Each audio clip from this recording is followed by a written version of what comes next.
self-employment can be very lonely, and the entrepreneurial journey can be very frightening.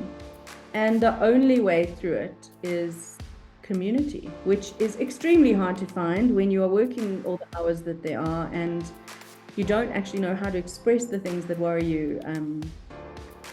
You've really got to, you need a brain's trust.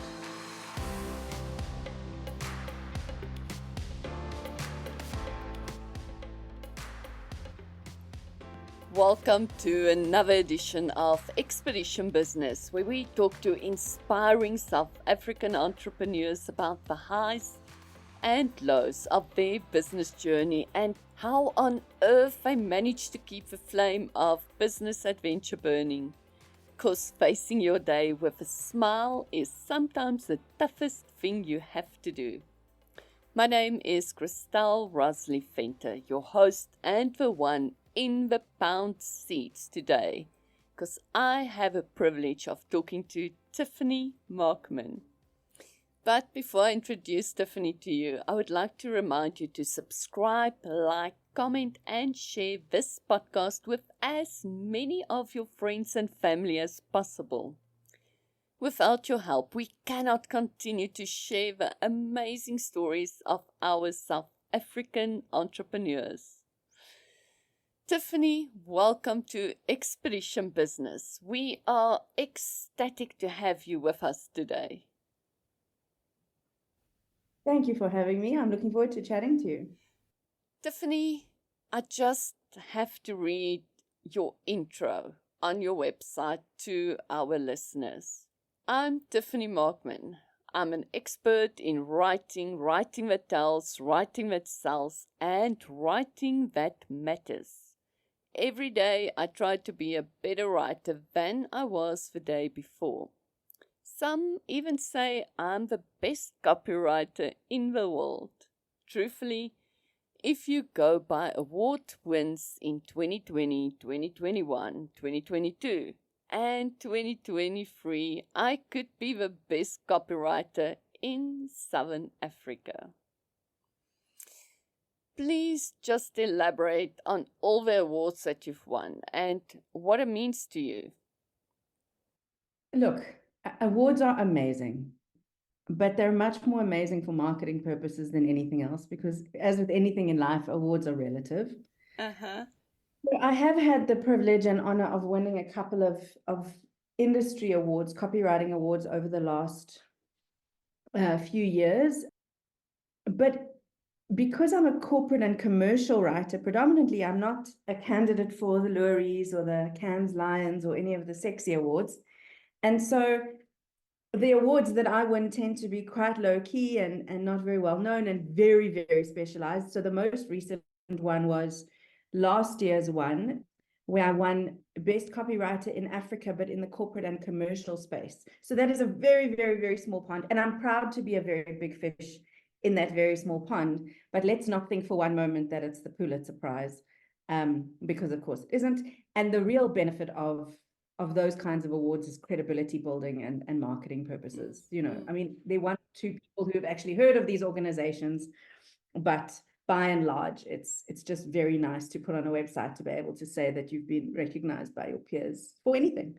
But it's awards are relative. Well, the reality is there is an insane amount of copywriters out there that we just wish they can win all the awards that you have won. So whether it's a Pulitzer or not, it is definitely something to be seriously proud of. But tell me something, you've always been a freelancer as far as I know. Did you not? Almost always. Almost. Yeah. Okay. How did that work? I began my sort of employment career quite young. So my first job was 16. I was a waitress at the very first fishmonger. Yes. I then took a year off after matric, but not just to travel because I didn't have any money. I took a year off to work because I wanted to save up to buy a secondhand car.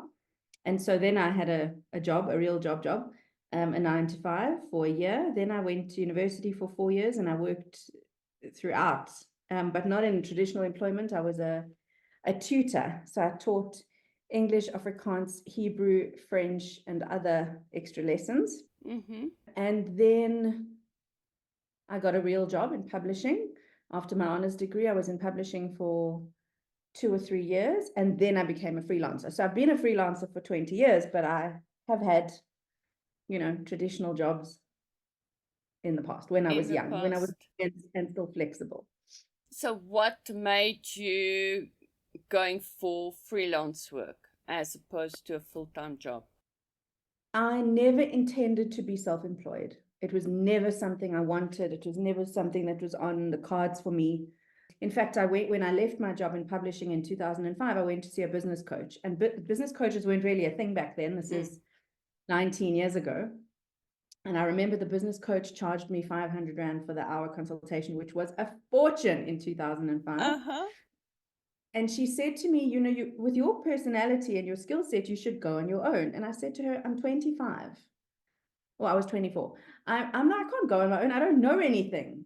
I'm not entrepreneurial. I don't know anything about assets or liabilities or tax or VAT or books or, anything like that. I can't possibly go on my own. What stupid advice, drove home thinking, what a waste of money. But actually, in the time between leaving that job and finding what I thought would be my next traditional employment job, I started freelancing just to make ends meet, to tide over until whatever the next job was, which I think I thought would be in publishing again.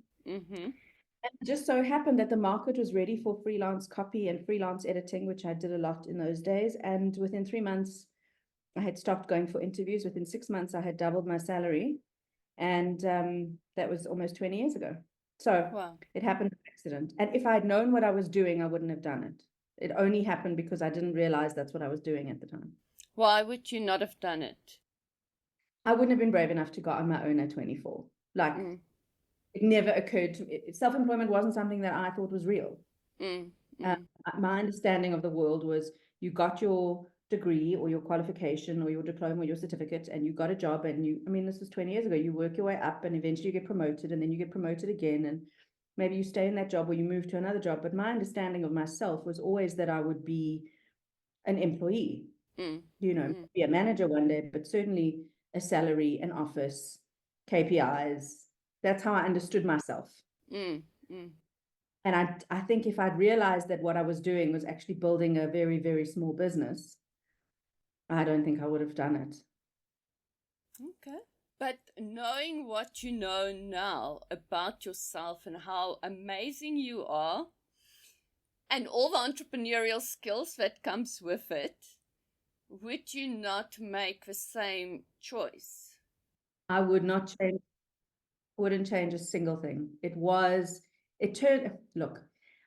I've been freelancing I've been freelancing for half my life. So my understanding of myself is as a self-employed person, right? So I can't say I would do the same thing again. I don't think I would be me if I hadn't been self-employed all this time.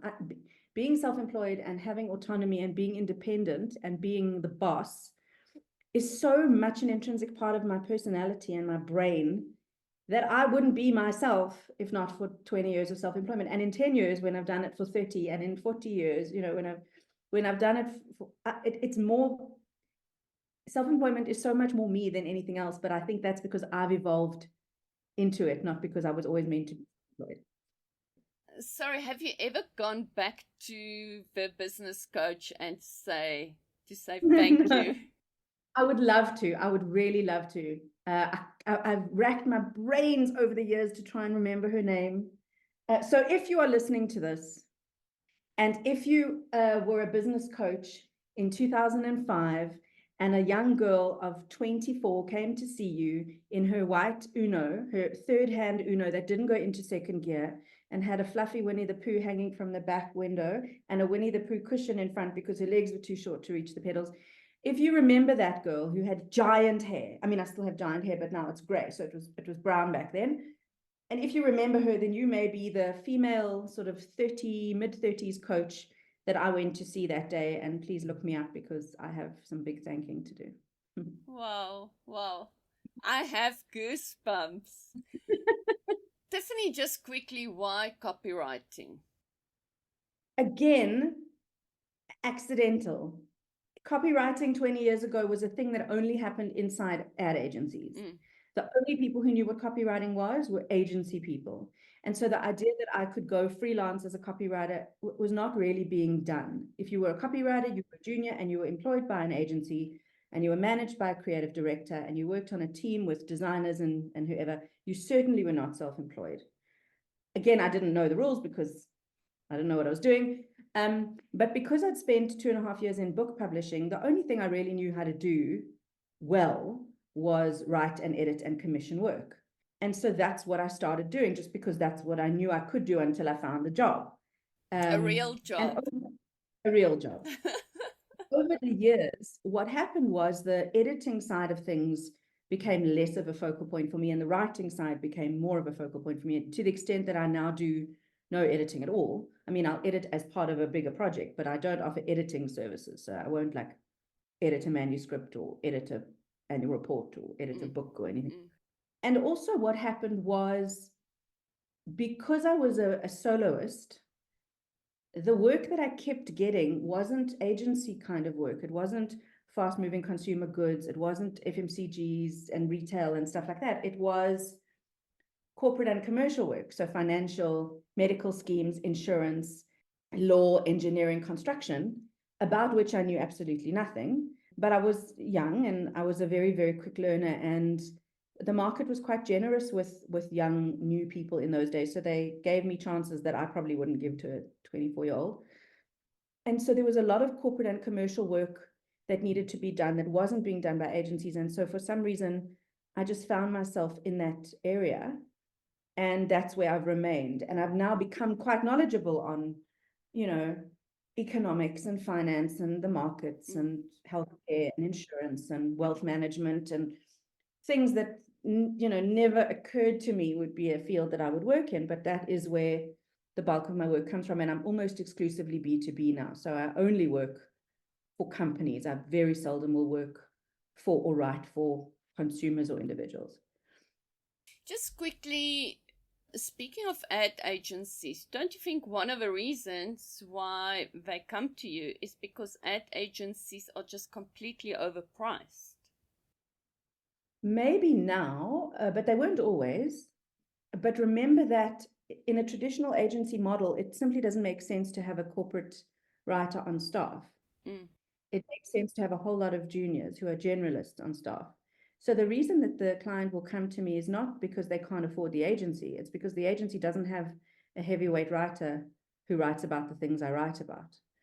And of course, I am much cheaper than any agency because I have minimal overheads. It's me and my little office and my personal assistant and one junior writer, and that is the extent of this business. It's tiny. I mean, it's not even an SMME. It's a nano corp. And it has no growth aspirations. So I have no intention of being an agency or growing into a firm or having a team. I've done that. I hated every minute of it. It lasted about a year, and then I went back to just being alone. And both my PA and my junior are remote. So the only person who sits in this office all day is me, which is the way I like it. And so, yeah, the agencies can't compete on price, and can't compete on specialty, but I can't compete on speed. So because I'm only one person and not 10 juniors, everyone's project has to fit in between everybody else's project. So it's not a do this by tomorrow situation. If the client is after speed, I'm the wrong writer. If the client is after quality or strategy or, very technical work, then I am the right writer.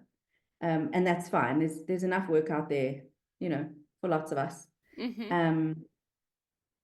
And what often happens is that I will work with clients directly. So it's very seldom that the agency will bring me in. It's often that the client will come to me directly and then introduce me to the agency and say, Tiffany, this is our creative agency. This is Tiffany, the corporate and commercial writer, and she will work with your team. And most agencies are quite open to doing that. So I also think, I think there's something to be said for both. I like working with clients directly, but I like working with fellow creatives as well. Tiffany, you've mentioned that you have a lot of projects to fit into your schedule. How on earth do you manage to do all your work and still fit in your normal private life? Being a mom, being everything else, how on earth do you fit it in? Well, my private life is what happens in between my work projects, not the other way around. So my work doesn't fit in where my life stops. My life fits in where my work stops. And I've always been like that. I don't think that's something to try and emulate. I actually think it's extremely unhealthy to work as hard as I work. But I am aware of that about myself. So over the last couple of years, I have tried to take my workaholism down several levels. And I have succeeded, but I'm still an absolute workaholic and probably always will be. So you get people who stress eat or stress exercise or stress shop. I stress work. Okay. I love my work. I would do this for 12 hours a day if I could. And I also don't believe that work-life balance is possible, or certainly I'm not capable of it. So what I try to do is work-life integration, Okay. which means that I only work 4 days a week. Mm-hmm. I don't work on Fridays. I don't work on weekends. I try to stop at 6 p.m. when my husband will typically say it's enough. I don't really take my work home emotionally or intellectually. That's really it. We have, my husband and I have one child, so we outnumber her, so there's two of us and one of her, which means she's always got someone. I don't think I could work this hard if I had more than one child. I don't think I could work this hard if I had a workaholic husband. I think you can only have one workaholic parent in a marriage or in a family, and that's me. Okay. So tell me quickly, when it comes to your work, which you say you are a workaholic, what makes you feel on top of the world? That's such a lovely question. I don't think I've ever been asked that before. What makes me feel on top of the world? So many things. Learning something new. So, and it can be something really tiny, like I recently discovered time boxing, which is a technique of planning your day so that things get grouped up into little boxes, which it just appeals to my left brain. So that just makes me so happy. I love learning. What else makes me happy? Nice people, intelligent conversations, wit, interesting copy makes me happy, whether mine or someone else's. I love teaching on stage. So I love teaching big groups, big audiences about things they don't know, like, bare bones social media, or, basic writing for AI, or uninstalling imposter syndrome. I love standing on stage and teaching sort of 200, 300, 400 people at a time. I love being efficient. I love ticking things off my list. I am a manic and obsessive, and I color code everything, and I like ticking off when things are done. And I like stationery, and I like fine art, and I like the stock market. Oh, wow. What do you do on the stock market? Well, I learn and make mistakes. I was almost entirely financially illiterate until I was quite old, and I decided to take that in hand. And so I taught myself a bit about equities and a bit about ETFs, exchange traded funds, and a bit about commodities and diversification and stuff like that. And now I'm completely fascinated by shares and stocks. And I think in another life I might have gone into finance, maybe. Wow. Yeah, I love that. But that only came later in life. And then in my 30s, I discovered that I really like fine art, buying it, looking at it. Doing it? Yes, but I'm very bad at it. So it's one of those things that I do, even though I'm objectively poor at it. Okay. I think it's very healthy to do things you are bad at. But as long as you enjoy it. Yeah, so I don't need to be good at it for it to be fun. Exactly. I also run, and I run slowly and clumsily, and I enjoy it even though I'm bad at it. Oh, wow. Oh, wow. What do you run? Very small races, 5Ks. Okay. Yeah. Well, that is very, very good to hear. And it's definitely much better than doing absolutely nothing. And sometimes a 5K is the absolute most fun you can have. I went from 0 to 5K. So 5K for me is like a big achievement. And I've recently upped, my daughter does powerlifting. Wow. So I've recently started powerlifting with her, which is quite something. Wow, wow. A woman of many, many talents. Some talents and some mediocre abilities. Well, as long as you try it. Yeah. Tiffany, I just want to quickly ask you, because I do some writing myself. I want to ask you, how does it feel when you've written a piece and you reread it a second time when you've finished and you think, wow, did I do this? That is a wonderful feeling. It usually doesn't, for me, it usually doesn't happen immediately. Mm-hmm. So very seldom will I read a piece of work, within a couple of days of creating it and think, oh, that was so good. What will usually happen is I'll write something and then years later, I'll see it again and I'll think, shit, did I write that? That's really good. So usually there's a much bigger gap between the writing of it and the being very impressed by it. But it is an absolutely wonderful feeling. And it's bittersweet because you think, geez, I was really good. I don't think I'm that good anymore. Or, I've gotten old. Maybe I'm not that sharp anymore. You think you've lost it, and you probably haven't. No, you But there is haven't. But that brings me to another topic which you talk about quite a lot, and that's AI. And do you get the same feeling when you have used AI for writing? I don't use AI for writing. No, I use AI for research. Okay. So I can't say I love AI because I only use LLMs, which are large language models like ChatGPT or Perplexity or Bing. I absolutely love them because what they do is they move me away from my own biases. So for example, if I'm writing a deck of web copy for a client, and let's say the client is in supply chain logistics.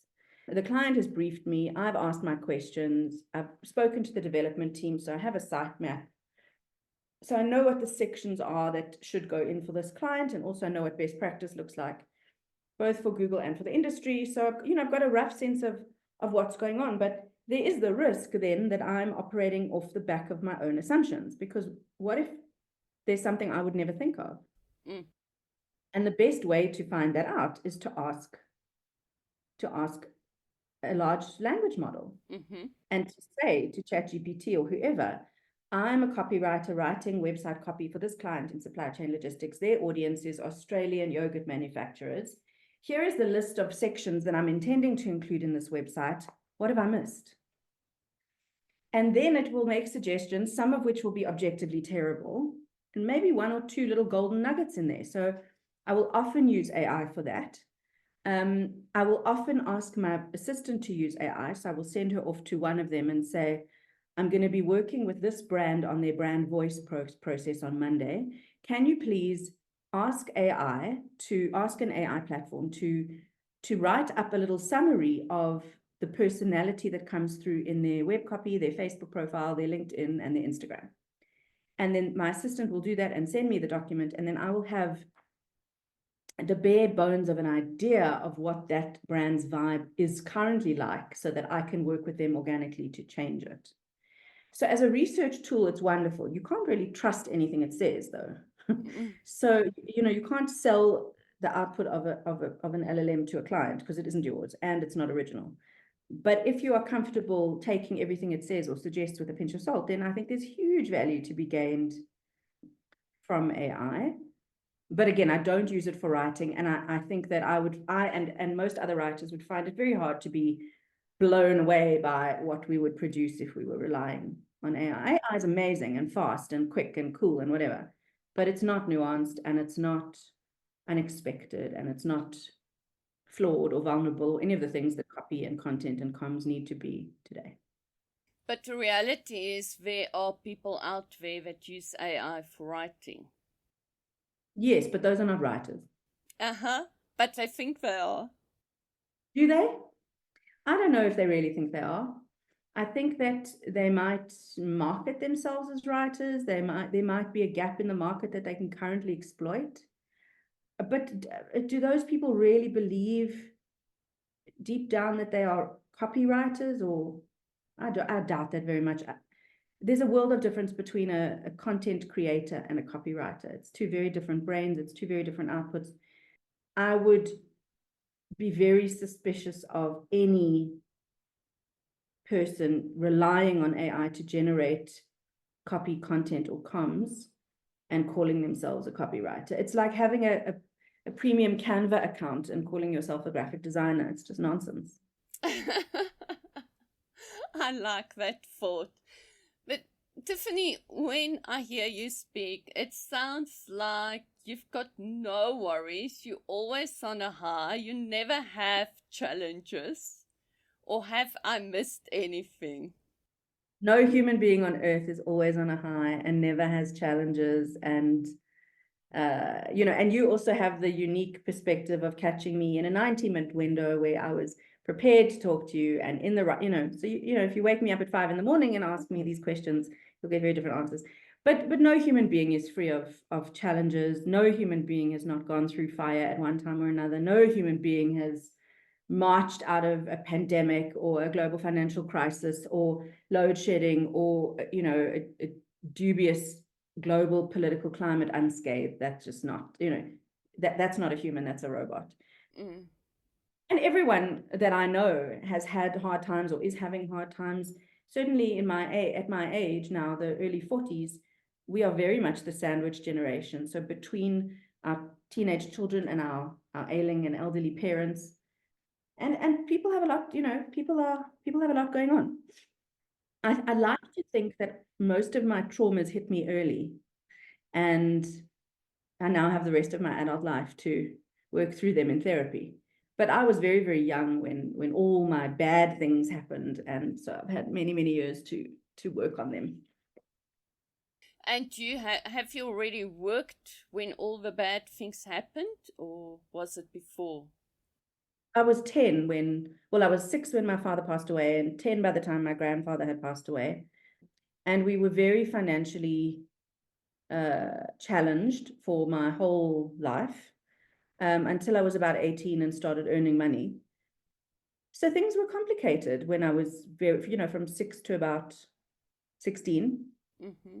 But I mean, again, what that did was it created out of absolute fear of poverty, it created the most unbelievable work ethic. So, there's a lot that you'll do when you're scared of being hungry. And also a lot of risk that you will not take. So I'm debt averse. I don't believe in car finance. I don't believe in loans. I don't believe in credit card debt. I'm totally, totally, totally debt averse. If I don't have the cash, I can't afford it. And that's not a very exciting way to live, but it certainly gives me the peace of mind that I need, I'm very conservative. And I think all that made me a better business person. But of course, I mean, I could have done without some of the lows, and maybe a few more. And maybe a few more? A few more highs, Okay. I think, when I turned into an adult very, very early. So I'm not really comfortable having fun. I don't really like fun. So what would be your definition of fun? Reading. Okay. And genres that you read? I read purely for entertainment, so I don't read much nonfiction, and I don't read much good literature. I read airport books. Okay. Interesting. Interesting. Yeah, I can just tune out, it's like I read the Netflix of books. Okay. No autobiographies about all the great entrepreneurs and scientists. I'll read business books as part of my work to learn. Yes. But that's a very different experience, because that is, I mean, I've got the bookshelf full of business books here. And that is a very different experience. There will be a highlighter and a pen, and I will, it's a very hands-on, it's not reading, that's learning. Those books I don't read for pleasure. For me, there's no pleasure at all in that kind of thing. I want to read Harlan Coben and John Grisham and I don't know, Karen Slaughter and that sort of thing. But you've mentioned the airport books. You are on airports quite often because you speak all over the world. You do training all over the world. I Yeah. suppose, yeah, obviously you love it. Otherwise, you wouldn't have done it. I love speaking, and I love speaking internationally.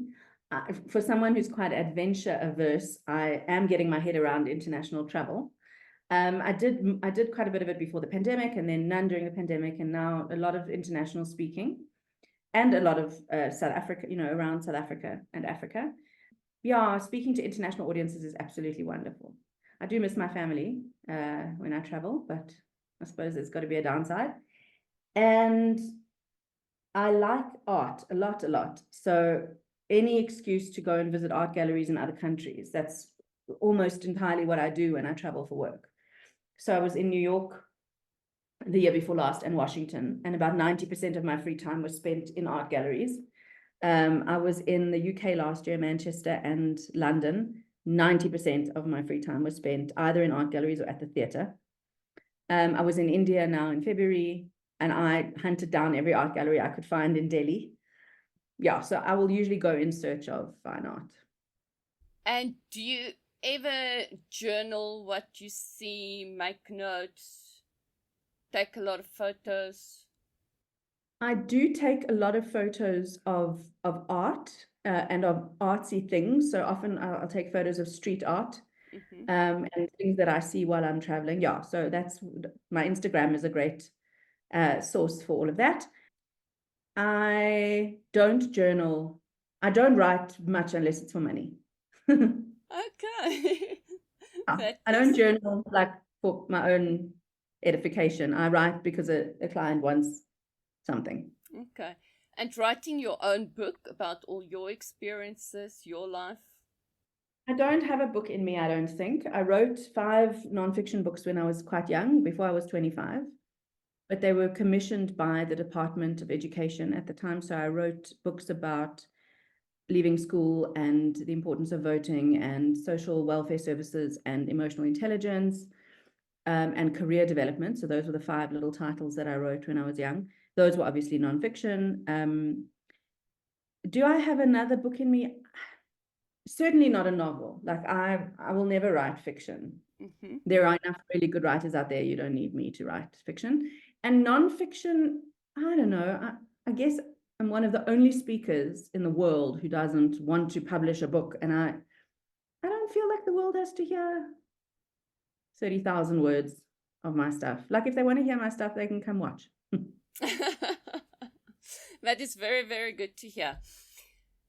Tiffany, just quickly, we touched on challenges in your life, but on a day-to-day basis, what would typically be something that would distract you and be a major challenge?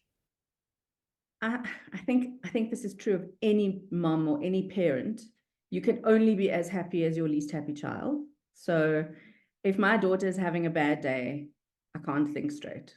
And I don't mean if she's just a bit grumpy because she's 13 and grumpiness is the standard for 13-year-olds. I mean, if she's having a bad day, then I can't really function. Happily, that doesn't happen very often.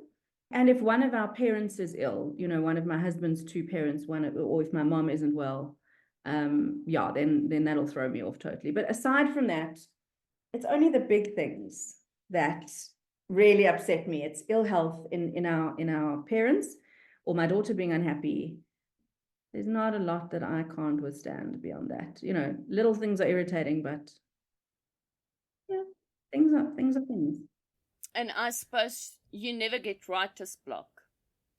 No, writer's block is you can't afford writer's block when you get paid to write, firstly, and secondly, there are so many techniques to prevent it that no professional writer gets writer's block. Novelists will get it because we write for 10 hours a day. We don't get writer's block. If you're trying to write something for the first time or you have crippling imposter syndrome, you may have writer's block, but there are ways out of it. No, it's not something that I've ever experienced. Okay, and I suppose you do training on getting through writer's block, or all of us? Yeah, I mean, I do have a couple of courses that include elements of overcoming writer's block, overcoming editorial imposter syndrome, how to convey your message, the way that you intend, so that what that people understand is what you meant. there are loads of techniques for overcoming writer's block, and some of those are in some of my courses, but I do have 25 different courses, so they don't all contain everything. And where can people find out more about this? On your website? On my website, which is tiffanymarkman.co.za, there's a section called training, and there are 3 categories of training. There is business writing training, there is social media, and there is web copy. And then all of the other courses sort of fit underneath that, but most of the information will be there. Okay, we will also put the link in the description below. So I think people definitely need to check that out. But just getting back to your challenges, what is, and we sort of touched on it earlier, the fun and exciting ways that you use to regroup, refocus, and rejuvenate your soul? Used to or still do? Still do. Art exhibitions, art galleries, being outdoors. So one of the things I realized last year that really makes me a happier, better person and a more creative professional is what I call open space. So that's being outside or being in nature, or even being on my own patio, or being open space in my home, which means keeping it clutter-free as far as possible. Open space in my diary, which is not overscheduling. Open space in my head, which is meditation and yoga. Open space for my friends. The open space thing is a big sort of way to remind myself what fun looks like. But also, as I've said to you before, and you may have thought that I was joking, I wasn't joking. My husband, my daughter, and I are not fun seekers. All 3 of us are big nerds. All 3 of us read books. All 3 of us like things to be calm and quiet and peaceful and tidy and organized. We don't like chaos. We don't like noise. We don't like spontaneity. We don't like adventure sport. We don't scuba dive or, bungee jump or go rollerblading.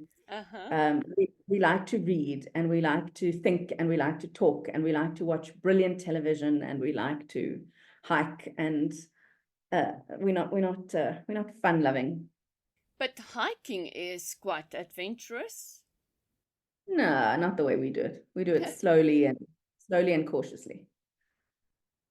Well, as long as you do it. Yeah. That is the most important part. I think so. But Tiffany, and again, we sort of touched on this earlier on, but if you were 20 years old again, what would you do differently? I don't know that I would. I started this business at just after 24, and I got married at 25. So I don't know that I would change anything, but if I had to choose a different path entirely, I think I would study finance and fine art rather than a BA in journalism and international political risk analysis. Not because I didn't love them, but because I think that might have taken me in an interesting direction. I was offered a very, very interesting scholarship at the end of my honors year to study in the UK, which I turned down because I was the only child of a single mom and I wasn't prepared to leave her. In retrospect, maybe I shouldn't have said no to that quite so quickly, because I think it would have probably changed the course of my life, but then I wouldn't have done all the cool things that I've done. So I wouldn't change anything, I don't think. Maybe just learn more about money sooner, because that was empowering and fascinating and amazing. I feel like I got married to the right person at the right time. I feel like I had my daughter when I was ready. I feel like I started my business very young, but it turned out to be the right time. I think I started speaking at the right time. I think I started teaching at the right time. It all works out. Well, it really sounds like you've got everything well and truly organized and together there. I am very organized, but I also have a wonderful therapist that I see every Thursday, which helps. Okay. And that's something that you can advise for other people? I don't know that psychotherapy is necessarily for everyone, but I do think that life is hard and the world is hard, and we are dealing with levels of complexity that our parents could not imagine. And I think that if you can access regular therapy, psychotherapy, and if it is something that's possible for you to do, either because of a very particular crisis or just because you feel that you need that in your life, I can't recommend it highly enough. I started having therapy when I got postnatal depression after my daughter was born. At the time, I had no idea that I would stay in therapy for 13 years, but that is what happened. And will I ever stop? I don't know. Maybe, maybe not. But for now, it works. So I'll keep doing it as long as I can. I don't believe we can do everything alone. I think we need some kind of support. And I do think that looks like different things for different people. I think some people find that maybe in sport or in religion or in spirituality or in a coach of some kind or a mentor of some kind. For me, the managing and the coping of everything is eased significantly by weekly therapy, sitting across from somebody who doesn't tell me what I want to hear and asks me hard questions and doesn't go easy on me. And, you have to really look at some of the things about yourself you didn't necessarily realize. I can't recommend it highly enough. And I actually think that I'm pleased to say that when I had P&D, it was very much a non-thing. No one spoke about it. It was very under the radar, behind the scenes. The only person I knew who'd had postnatal depression was Brooke Shields. And I'm pleased to say that that is not the case now. And that in the 13 years since I had it, people talk about it openly. There are all sorts of resources available. It is not a secret. I don't think the level of stigma is attached to it anymore.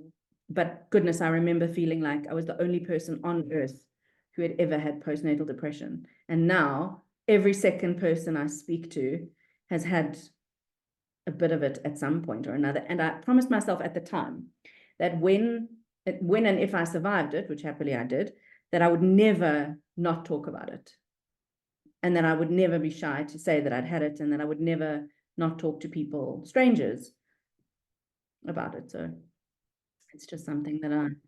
While you spoke now, I was thinking that the number one reason why we've started Expedition Business is because of all the entrepreneurs out there that literally have a case of entrepreneurial depression from time to time, and thinking that they are alone and it's only them that's suffering. And we like to share stories of amazing people like yourself that's also going through highs and lows, and how do you cope with it? And I think the more we talk about it and be open about it, the better everyone would be around us. I agree. I think that self-employment can be very lonely, and the entrepreneurial journey can be very frightening. And the only way through it is community, which is extremely hard to find when you are working all the hours that they are, and you don't actually know how to express the things that worry you. You've really got to, you need a brains trust, and not a formal one. You need a series of informal brains trusts. If I think about the role models that I had very early on, and then the mentors that I had later, couldn't have done it without them. And I made a list of them because I was thinking about this yesterday. So there were 3 early life role models who changed everything for me, and then 6 later on mentors who didn't even realize they were mentoring me, but were. And yeah, it makes a difference when you can phone someone and say, am I mad, or is it like this, or what should I do about... You really do need that. Mm-hmm. And that's something years ago. You mentioned that our parents didn't have the complexities that we deal with, but they didn't have access to all those things. In those days, you don't do that. Well, I think access comes with its own challenges. I think that access makes things very overwhelming. I think that one of the reasons that we face the levels of stress and trauma and PTSD and social ills that we do is because we have so much access to media and social media and other people and opinions and conflict and multimedia imagery and TV and video and the internet and AI and profiling and opinions. And I think access in itself is problematic. And yes, there are things that are okay now that weren't okay in our parents' day. But there are also things we have to think about that our parents never even considered would be an issue. You know, I mean, our parents' generation didn't even worry about seatbelts and sunblock. So, and access to all of this information can make people, and does make people, very overwhelmed. You know, take, for example, an entrepreneur who's experiencing depression. They don't know whether to go to their church, to their parent, to their partner, to a life coach, to a business coach, to a therapist, to a counselor, to a social worker, to the internet, to a chat group. There's so much that option, you know, there's so much access that there's no access. You know, it's a whole nother set of complications. And becomes overwhelming. I think it really does. I mean, I feel overwhelmed by my email. So, you know, I have to design systems in order to minimize the overwhelm that I get from the email that I invite into my life. That is very true. But I think what's very important is whatever you do, don't cancel the email from Tiffany Markman. Well, no. I mean, some people might not be interested in what I have to say. So if I'm solving your problems or telling you stuff you didn't know, then by all means keep reading. But if not, life's too short. Find something else to read. It doesn't have to be me.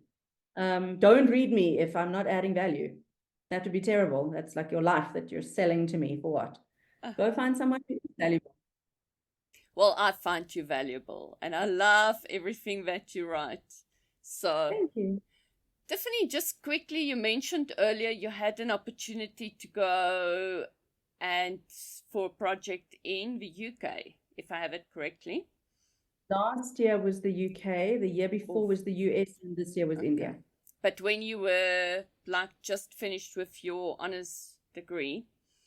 Oh, you mean the scholarship? The scholarship, yes, yeah. Yes. I was offered a scholarship at the end of my postgrad degree, to study at a very prestigious institution in the UK, and I turned it down because I didn't want to leave my mom.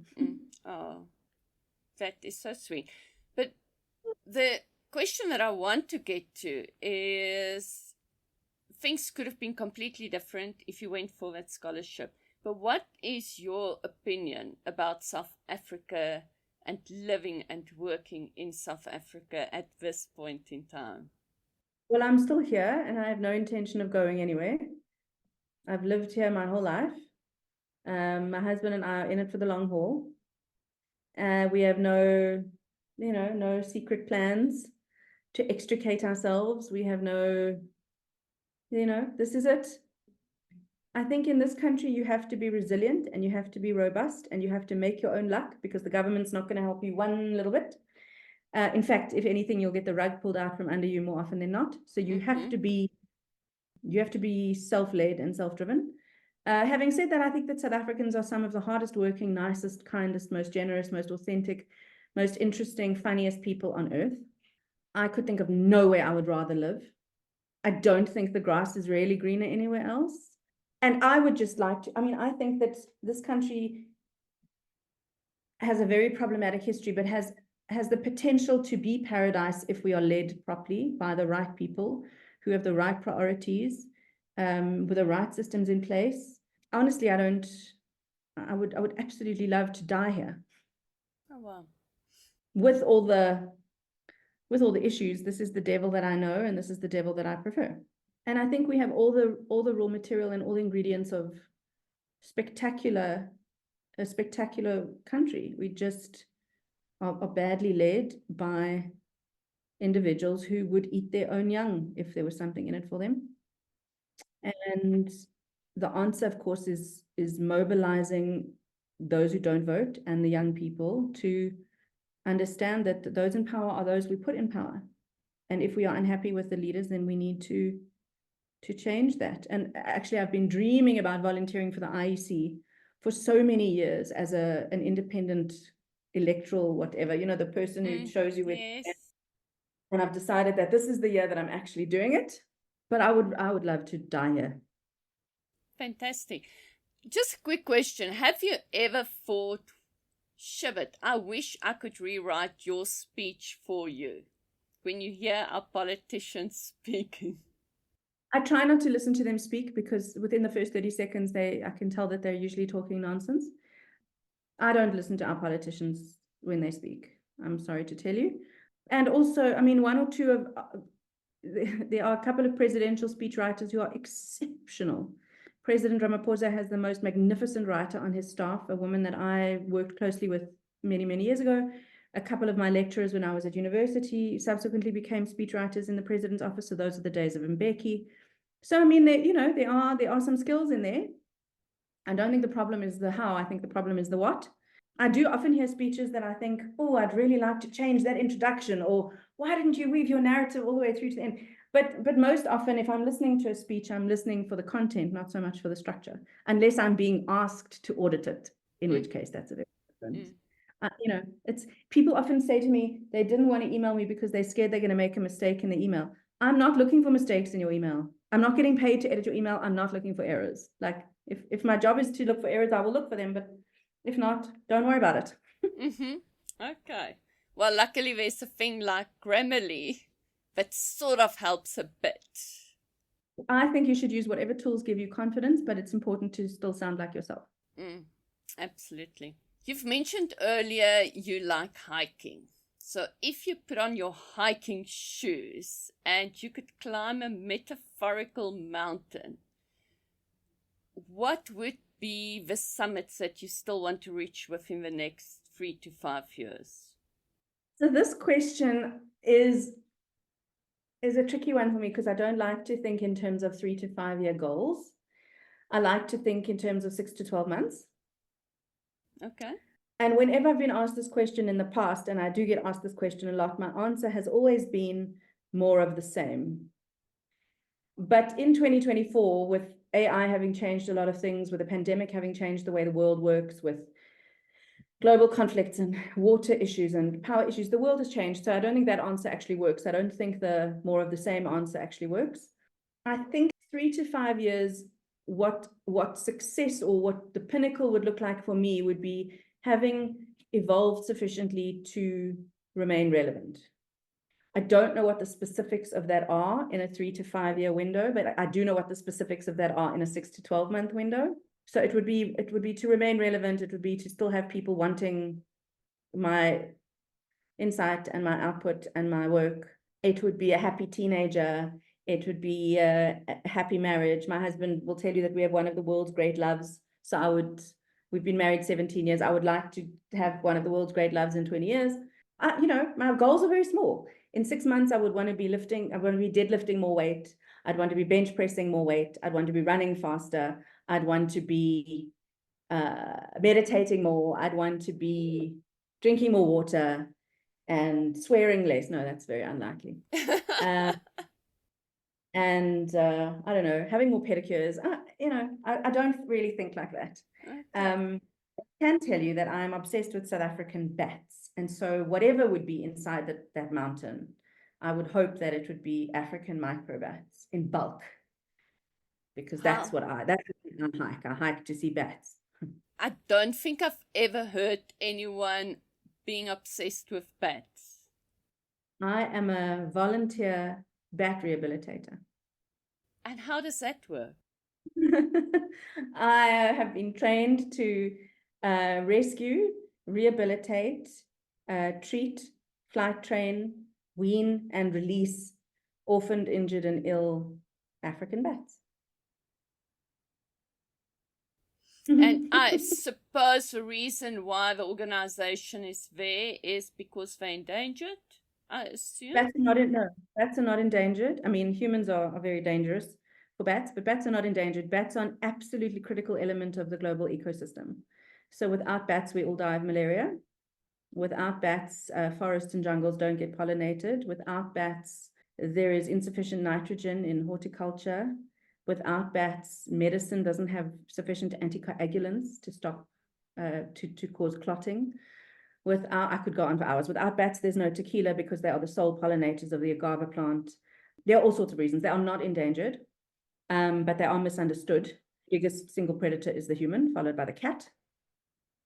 And without them, nature is in serious, serious trouble. So particularly if we're going to live in Africa, then African bats need a little bit of a nudge to make up for the fact that buildings are coming down and forests are being chopped down and people are renovating and taking down their Wendy house where a colony of bats have lived for 40 years, and people are, putting on a new roof, and bats are being relocated and all sorts of that sort of thing. And then there's a whole lot of cultural things about bats, both before and since the pandemic, that all bats have rabies, and bats actually don't carry rabies. It's a rabies-like virus that is extremely rare. Only 0.02% of bats carry lyssavirus.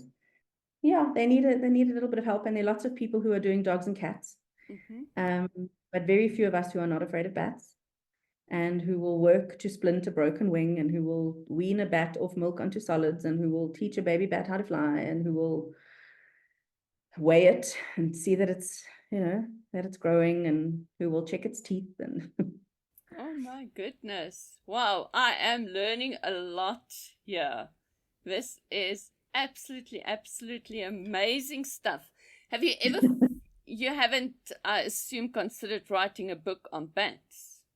No, there are scientists and very wise conservationists who should write books on bats. I'm just a volunteer. I'm just a bottle washer, and I do it because they're cute. They're really, really cute, and they're little mammals. They're like little dogs with wings, and they're sweet little animals. So I do it for the cute factor, not for the.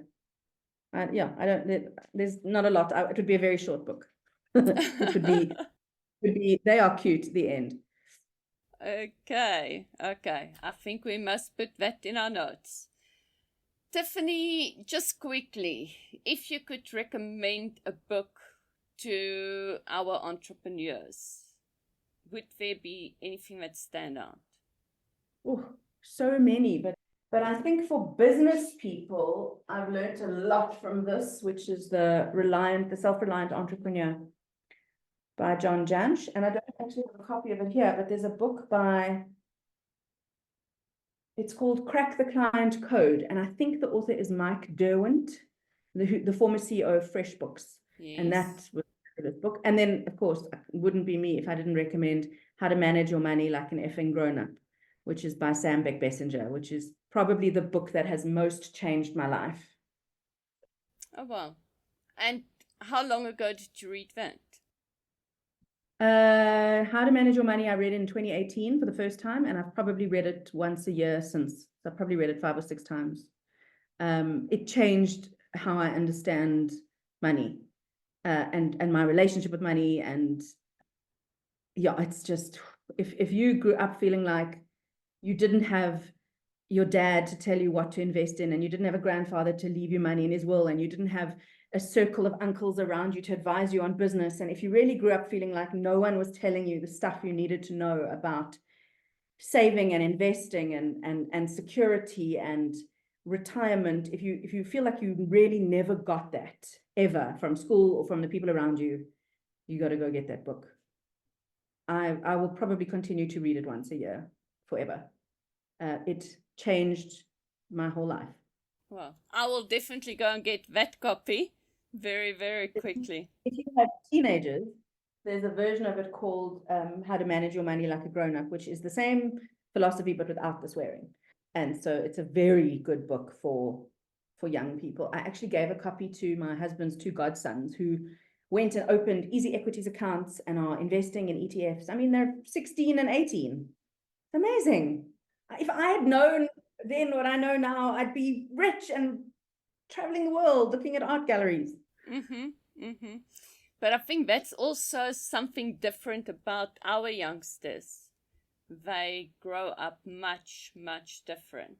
And if I see, I think that's one of the reasons my son didn't really study for his matric, because he was busy with shares and easy equities and dealings and you name it, except schoolwork. Easy equities is a wonderful, wonderful thing. I do love it. There's so many cool things. I worry about the world, but I don't worry about the generation that's coming after us. I think they'll be okay. I think so too. just some final words for people who's considering going more or less into the same industry that you are. What amazing advice would you be able to give them? Well, I'm risk averse, so my advice would always be don't leave your current job unless you're really sure that self-employment is for you, and you need 3 to 6 months of money as a runway. I was very young when I started, so I didn't really have risk. I had no kids, I had no partner, I had no debt. I was 25, so it all could have gone horribly wrong and it wouldn't have affected the course of my life. But if you have people depending on you, then don't jump without a safety net. The creative industry, my industry is a fantastic place to be, but it's a very volatile place to be now, particularly with AI. So I would not encourage anyone to start a content creation business, because I think AI will do that more cheaply and more quickly than we can.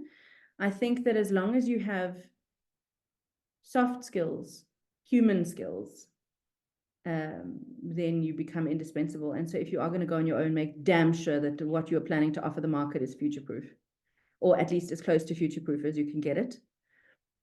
And you'll never be done. You'll never be finished. You'll always be finding stuff you didn't know, finding stuff you've been doing wrong, finding stuff you wish you'd done differently. I wish somebody had told me however long ago that I should, whatever, get more sleep. I don't know. They did tell me, but I didn't listen. And you still don't listen? No, I eventually listen. So I don't listen the first. My husband will tell me something for 2 years and I won't listen. And then I'll come home one day and say, I've decided to, blah, blah, blah. And he'll say, but I've been telling you this for 2 years, but I do have to come to it on my own. You can't tell me what to do, because then I will do the opposite. Sounds very similar to a lot of entrepreneurs. Yeah, I suppose. But I think the biggest piece of advice I can give any budding entrepreneur is find your people, not just one group of people. Find different groups of people to give you support in different areas, and be a support. You know, Christelle, that I work at the Trust, so you will have heard Mark Sham say this a million times. Don't be a networking dick. Don't be in a network for what you can get. Forget getting. Just give advice, be generous, be kind with your time, with your input, whatever. And then, yeah, I think people are inherently good and most things work out well, I think.